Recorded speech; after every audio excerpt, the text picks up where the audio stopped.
Hello বন্ধুরা, কেমন আছো সবাই? আশা করি সবাই ভালো আছো। আমিও ভালো আছি। চলো তোমাদেরকে আজকে একটা বিয়ে বাড়ি দেখাই। দেখো কত সুন্দর সাজিয়েছে। এই দেখো এখানে ফুচকার স্টল বসেছে।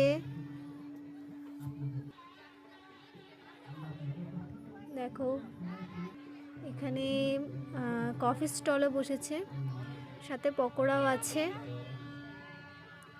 চলো, এই যে এটা হচ্ছে গায়ে হলুদের ডেকোরেশন, খুবই সুন্দর লাগছিল। ওই যে আমাদের জগদ্ধাত্রী মা, কেমন লাগলো তোমাদের? তোমাদের সাথে একটা ছোট্ট প্র্যাঙ্ক করলাম। এটা ছিল জগদ্ধাত্রী পুজোর প্যান্ডেল। তো আমার আগে আপলোড করার সময় হয়নি ভিডিওটা, তাই একটু লেট হয়ে গেল। ভিডিওটা ভালো লাগলে আমার চ্যানেলটা সাবস্ক্রাইব করে দিও সবাই। টাটা।